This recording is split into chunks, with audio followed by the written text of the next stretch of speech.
Be be کی ولادت کی مناسبت سے ایک حدیث ہے جو آپ کی خدمت میں پیش کرنا چاہوں گا، اس کے بعد آپ کی زحمت تمام۔ بی بی کو ایک لقب دیا گیا ہے حوراء و انسیہ، حوراء و انسیہ۔ یہ حدیث ہے جو کہ غالباً معنی الاخبار میں نقل ہوئی ہے اور اس کی سند بالکل درست ہے۔ یہی حدیث مضمون کے اعتبار سے اہل سنت کی کتابوں میں بھی موجود ہے، بہت ساری کتابوں میں یہ حدیث مضمون کے اعتبار سے، یعنی الفاظ اگرچہ مختلف ہو سکتے ہیں لیکن جو اس کا مضمون ہے، جو اس کا سینٹرل آئیڈیا ہے، وہ آپ کو اہل سنت کی کتب میں بھی مل جائے گا، اگرچہ کہ وہاں پر کچھ سند میں وہ اشکال کرتے ہیں لیکن بہرحال موجود ہے۔ لیکن ہمارے یہاں یہ حدیث صحیح السند روایت معانی الاخبار سے موجود ہے۔ سرکار ارشاد فرماتے ہیں کہ خلق نور فاطمہ علیہ السلام قبل ان تخلق الارض والسماء، فاطمہ کا نور آسمان اور زمین کے خلق ہونے سے پہلے خلق ہوا۔ بی بی کا نور آسمان اور زمین کے خلق ہونے سے پہلے خلق ہوا۔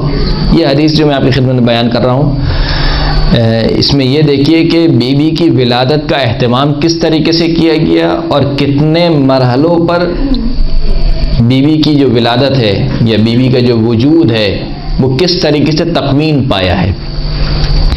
فرمایا کہ آسمان اور زمین سے پہلے بی بی کے نور کو خلق کیا تو لوگوں نے کہا، جو اصحاب تھے انہوں نے کہا کہ یا نبی اللہ فلیست ہی انسیہ، کیا فاطمہ انسانوں میں سے نہیں ہے جب آسمان اور زمین کی خلقت سے پہلے خلق ہوا؟ سرکار نے فرمایا کہ فاطمہ تو حوراء و انسیہ، فاطمہ حور ہے انسانی شکل میں، حور ہے انسانی شکل میں۔ یعنی کیا مطلب، کیا کہنا چاہ رہے ہیں اللہ کے رسول؟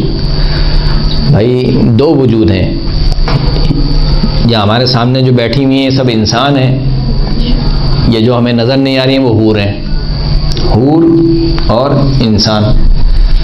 اب حوراء و انسیہ یعنی ایک وجود ہے جو حور بھی ہے اور انسان بھی ہے، کیسے ممکن ہے؟ کیا اللہ کے رسول یہ کہنا چاہ رہے ہیں کہ جس طریقے سے ہم مرکب ہیں روح اور جسم کے، اسی طریقے سے بیوی فاطمہ کا بھی ایک جز روح ہے، ایک جز کیا ہے؟ بدن ہے۔ تو اگر یہ سمجھانا چاہ رہے ہیں تو اس میں کوئی فضیلت نہیں ہے۔ ہم سب حوراء و انسیہ ہیں، یعنی ہم سب سے مراد آپ سب جو بیٹھی ہوں سب حوراء و انسیہ ہیں، یعنی آپ کا ایک روح ہے، آپ کے وجود کا ایک حصہ، دوسرا حصہ کیا ہے؟ بدن ہے۔ تو یقیناً یہ نہیں کہنا چاہ رہے کہ فاطمہ کے وجود دو چیزوں کا مرکب ہے، ایک روح سے اور ایک مادی بدن سے، یہ نہیں کہنا چاہ رہے، کچھ اور کہنا چاہ رہے ہیں۔ وہ کچھ اور کیا کہنا چاہ رہے ہیں؟ حوراء و انسیہ، حور ہے انسانی شکل میں۔ سوال کیا کیف ہی حوراء و انسیہ، کیسے فاطمہ جو ہے حور ہے انسانی شکل میں؟ تو سرکار نے فرمایا کہ خلقہ اللہ عز وجل من نورہ قبل ان یخلق آدم اذ کانت الارواح، خداوند کریم نے فاطمہ کو اپنے نور سے خلق کیا، اپنے نور سے خلق کیا، قبل اس کے کہ حضرت آدم کو خلق کرتا، جبکہ ارواح موجود تھیں، جب عالم ارواح موجود تھے وہاں پر اللہ نے فاطمہ کے نور کو اپنے نور سے خلق فرمایا۔ فلما خلق اللہ عز وجل آدم عرضت علی آدم، جب اللہ نے آدم علیہ السلام کو خلق کیا تو فاطمہ کا نور آدم کے سامنے پیش کیا گیا۔ یہ کیا تعبیر ہے؟ جو قرآن مجید میں کہا کہ ہم نے اسماء کو پیش کیا، کس کے اوپر؟ حضرت آدم کے اوپر، اور فرشتوں کے اوپر بھی کہا کہ اسماء کے نام بتاؤ، فرشتوں نے کہا کہ ہم نہیں جانتے ہیں، حضرت آدم نے وہ نام بتلائے، یہ اسی بات کی طرف اشارہ ہے۔ پھر اس کے بعد سرکار ارشاد فرماتے ہیں، یعنی پوچھا گیا سرکار سے کہ یا نبی اللہ وَأَيْنَ كَانَتْ فاطمہ، بیوی کا نور کہاں پر تھا؟ یعنی جب زمین تھا، نہ آسمان تھا، نہ آدم تھا، نہ آدم ذات، تو پھر بیوی کا نور کہاں تھا؟ فرمایا کہ کانت فی حقۃ تحت ساق العرش، بیوی کا نور عرش الہی کی جڑ میں ایک ظرف میں موجود تھا۔ سوال کیا یا نبی اللہ فما کان طعامها، فاطمہ کی غذا کیا تھی؟ فرمایا کہ قال التسبیح والتحلیل والتحمید، فاطمہ کی غذا کیا تھی؟ سبحان اللہ، تحلیل لا الہ الا اللہ، والتحمید الحمدللہ، صلی اللہ علیہ وسلم۔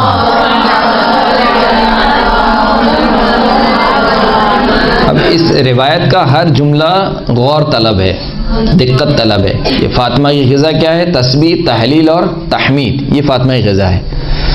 پھر سرکار فرماتے ہیں کہ فلما خلق اللہ عز وجل آدم اخرجنی من صلبہ، جب حضرت خداوند کریم نے حضرت آدم کو خلق فرما دیا تو مجھے آدم کے صلب سے خارج کیا. یعنی رسول اللہ دنیا میں آئے ہیں کس کے صلب سے؟ حضرت آدم کے صلب سے آئے ہیں. وَأَخْرَجَنِي مِن صُلْبِهِ أَحَبَّ اللَّهُ أَن يُخْرِجَهَا مِن صُلْبِهِ. جب اللہ نے حضرت آدم کو خلق کیا اور مجھے حضرت آدم کے صلب سے خارج کیا تو خدا نے پسند کیا کہ فاطمہ کو میرے صلب سے خارج کیا جائے. میرے صلب سے، یہ جملہ اپنے ذہنوں میں محفوظ رکھیے گا. خدا نے حضرت آدم کو خلق کیا اور مجھے کس سے خارج کیا؟ حضرت آدم کے صلب سے. اور خدا نے پسند کیا کہ فاطمہ کو کس کے صلب سے خارج کیا جائے؟ رسول اللہ کے صلب سے خارج کیا جائے. جعلها تفاحة فی الجنہ، تو خداوند کریم نے فاطمہ کے نور کو جنت کے ایک سیب میں رکھ دیا. وَأَتَانِي بِهَا جبرائیل علیہ السلام، اور وہ سیب لے کر میرے پاس حضرت جبرائیل علیہ السلام آئے. فقال کہ السلام علیکم ورحمۃ اللہ وبرکاتہ، اللہ کا سلام اور درود مجھ پر پہنچایا، اور کہا کہ ان هذه تفاحة اهداها الله عز وجل الیک من الجنہ. مجھ سے فرمایا کہ اے محمد، یہ جو سیب ہے یہ سیب خدا نے ہدیے کے طور پہ دیا ہے آپ کو جنت سے. یعنی کیا مطلب؟ یعنی فاطمہ ہدیے کے طور پر دی گئی ہیں کس کو؟ محمد مصطفیٰ کو. 3 ذاتوں کو ذہن میں رکھیے. ہدیہ دینے والی ذات کون ہے؟ خداوند کریم. ہدیہ کس کو دیا جا رہا ہے؟ رسول اللہ کو. جو چیز ہدیے میں دی جا رہی ہے وہ کیا ہے؟ فاطمہ الزہرا سلام اللہ علیہا.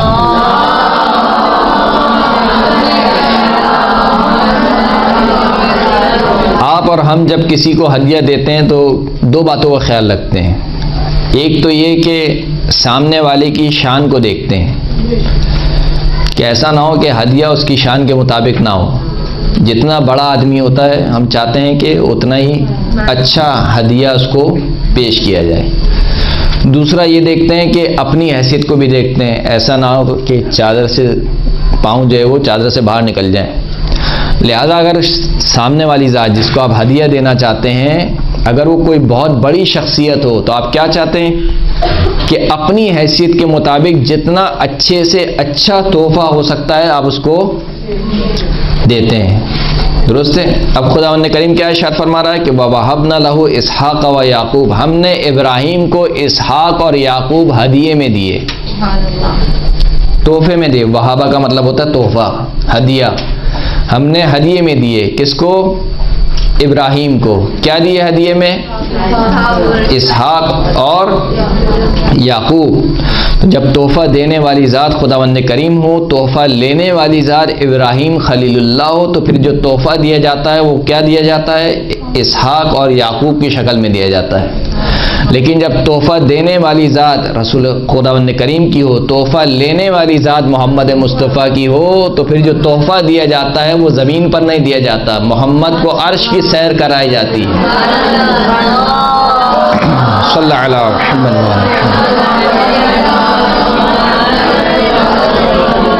معراج پر بلا کر پھر جو تحفہ دیا جاتا ہے وہ اسحاق اور یعقوب کی شکل میں نہیں دیا جاتا، وہ فاطمہ الزہرا کی شکل میں دیا جاتا ہے. صلی اللہ علیہ محمد.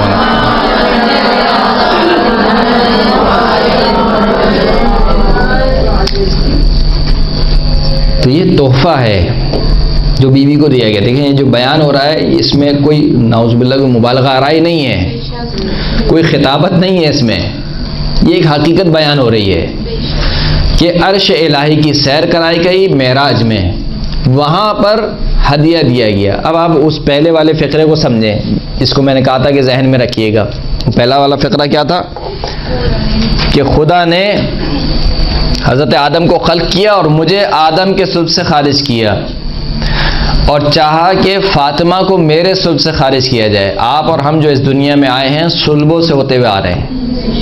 زیارت وارثہ میں آپ کیا پڑھتے ہیں؟ اشہد انک فی الاصلاب الشامخہ، میں گواہی دیتا ہوں اے ابا عبداللہ آپ بلند اور بالا صلبوں میں رکھے گئے ہیں، یعنی انبیاء، اولیاء، اوصیاء تمام کے تمام صلبوں میں رکھے گئے ہیں، لیکن فاطمہ کا نور وہ نور ہے کہ جس کے بارے میں خدا نے اتنا اہتمام کیا ہے کہ فاطمہ کو نہ آدم کے صلب میں رکھا، نہ موسیٰ کے صلب میں رکھا، نہ عیسیٰ کے صلب میں رکھا، نہ حضرت نوح کے صلب میں رکھا، نہ حضرت ابراہیم کے صلب میں رکھا، کسی نبی کے صلب میں نہیں رکھا، براہ راست حضرت فاطمہ کو رکھا گیا محمد مصطفیٰ کے صلب میں۔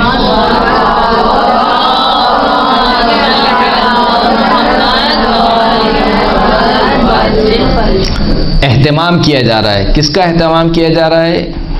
سیدہ کے دنیا میں آنے کا اہتمام کیا جا رہا ہے۔ اپنے نور سے خلق کیا خداوند کریم نے۔ اب آپ اس جملے کو سمجھیے کہ جو ہم نے کہا تھا حورا و انسیہ، کیوں حور ہے انسانی شکل میں؟ اپنے نور سے خلق کیا، غذا کے طور پر تسبیح، تحلیل اور تحمید کھلائی، اور پھر اس نور کو کسی نبی کے صلب میں بھی نہیں رکھا، براہ راست محمد مصطفیٰ کے صلب میں اس کو رکھا گیا۔ اور پھر جبریل امین آ کر یہ کہتے ہیں کہ یہ ہدیہ ہے خداوند کریم کا آپ کی جانب۔ سرکار فرماتے ہیں کہ فَأَخَذْتُهَا وَضَمَمْتُهَا إِلَى صَدْرِي، میں نے جبرائیل سے وہ سیب لے لیا اور اس کو اپنے سینے سے لگایا، اور پھر جناب جبرائیل نے کہا کہ اے رسول خدا اس سیب کو تناول فرمائیے، تو رسول خدا نے کہا کہ فَفَلَقْتُهَا، میں نے اس سیب کو توڑا تو میں نے ایک نور ساطع دیکھا، فَفَزِعْتُ مِنْ، تو میں گھبرا گیا، تو جبرائیل نے کہا کہ آپ گھبرائیے نہیں، آپ اس سیب کو تناول فرمائیے کہ یہ جو نور ہے، یہ نور فَإِنَّ ذَلِكَ النُّورَ الْمَنْصُورَةُ فِي السَّمَاءِ وَفِي الْأَرْضِ فاطمہ، کہ یہ نور، اس نور کو آسمان میں منصورہ کہا جاتا ہے، زمین میں فاطمۃ الزہرا کہا جاتا ہے۔ صلی اللہ علیہ وسلم۔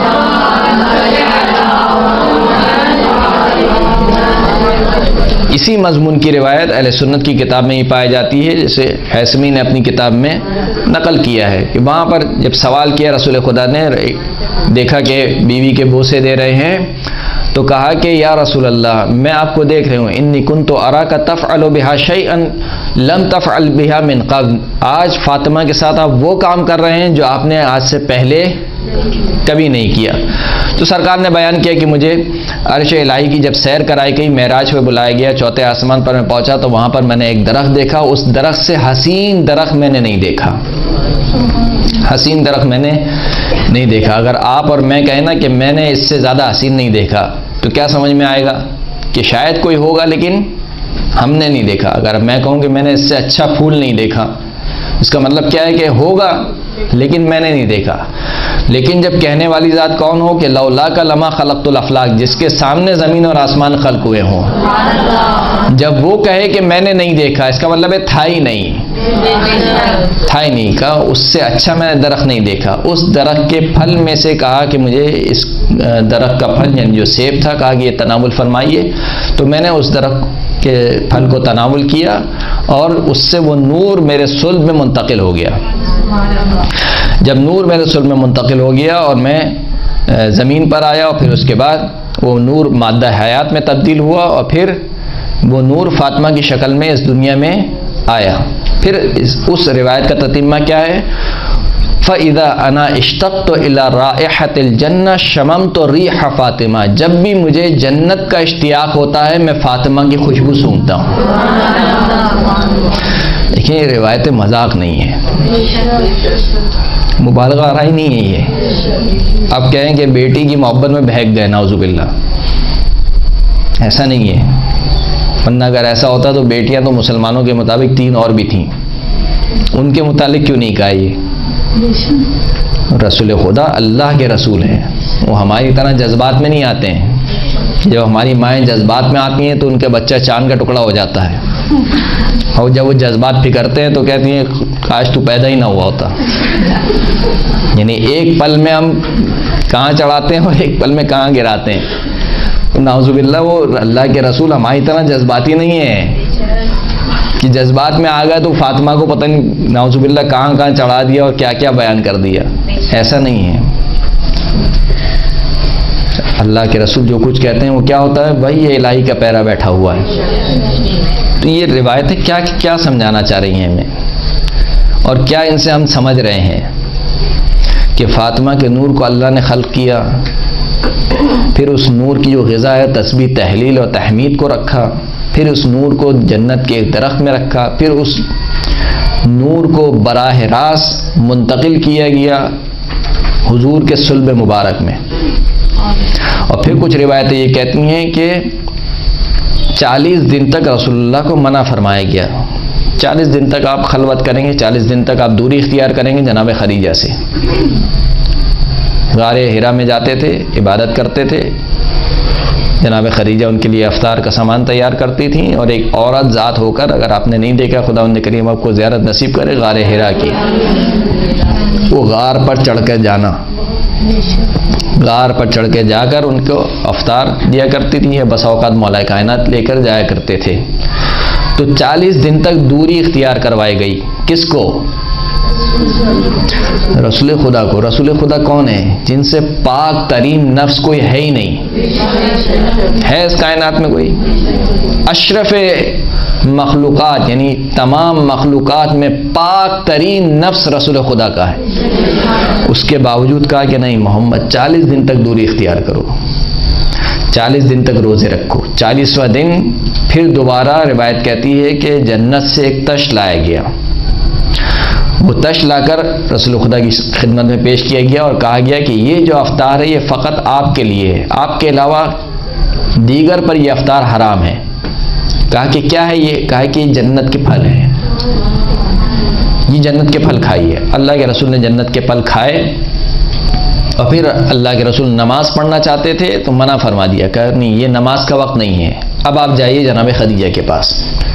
اور ایک روایت یہ کہتی ہے کہ جناب خدیجہ کے لیے بھی جنت سے سیب کا پھل لایا گیا، اور جناب خدیجہ سے کہا گیا کہ آپ اس پھل کو تناول فرمائیے۔ اور کچھ روایت کے مطابق جنت سے کھجور لائے گئے اور وہ کہا گیا کہ آپ اس کو تناول فرمائیے۔ پھر اس کے بعد رسول خدا نے جناب خدیجہ سے خلوت اختیار کی۔ اب آپ یہ دیکھیے کہ آپ کا اور جو ہمارا جو وجود ہے، جو مادہ حیات بنتا ہے وہ کس سے بنتا ہے؟ جو غذا ہم کھاتے ہیں، جو ہم غذا کھاتے ہیں وہ مادہ حیات بنتا ہے، اس سے ہماری نسل چلتی ہے، درست ہے؟ فاطمہ کا جو مادی وجود ہے اس کے لیے بھی خدا نے یہ گوارا نہیں کیا کہ اس دنیا کی غذا سے بنے، آسمان سے جنت سے پھل منگوائے گئے، وہ جنت کے پھل کھلائے گئے، اس پھل سے کہا کہ فاطمہ کا وجود بنے گا اور پھر وہ وجود دنیا میں آئے گا۔ یعنی فاطمہ کی جو روح ہے، جو ہماری روح اور ہمارا بدن ہے نا، اس میں تناسب ہے، یعنی ایسا نہیں ہو سکتا کہ نعوذ باللہ بدن جانور کا ہو اس میں انسان کی روح آ جائے، یہ نہیں ہو سکتا۔ روح اور بدن میں سنخیت چاہیے ہوتی ہے۔ اگر کوئی پرندے کا بدن ہے تو اس میں پرندے کی روح آئے گی، اس میں کسی چوپائے کی روح نہیں آ سکتی۔ اگر کسی انسان کا بدن ہے تو اس میں انسان کی روح آئے گی، اس میں کسی جانور کی روح نہیں آ سکتی۔ اب آپ سوچئے کہ فاطمہ کی روح کس قدر بلند ہوگی کہ اس کے لیے جس بدن کو انتخاب کیا گیا اس کے لیے بھی جنت کے پھل منگوائے گئے، کہ فاطمہ کا بدن بھی اگر بنے گا تو اس میں جو روح آئے گی وہ بدن بھی کہاں کا ہوگا؟ وہ جنت کا ہوگا۔ بس اب آپ سمجھے کہ کیوں کہا گیا کہ فاطمہ تو حوراء و انسیہ، کہ فاطمہ کے وجود میں در حقیقت کیا ہے، تکوین میں کیا شامل ہے؟ مادی غذا شامل نہیں ہے بلکہ وہ مانوی غذا شامل ہے۔ اور شاید یہی وجہ ہو کہ جو واقعہ نقل کیا جاتا ہے کہ جب بی بی گئی سرکار کی خدمت میں اور کہا کہ مجھے غلام یا کنیز چاہیے تو سرکار نے تسبیح تعلیم فرمائی، شاید وجہ یہی رہی ہو کہ اے فاطمہ تیری غذا تو اول وقت سے ہی تسبیح ہے، لہذا جو غذا وہاں کھایا کرتی تھی وہی غذا تو یہاں کھائے گی۔ صلوات پڑھے محمد وعلی محمد۔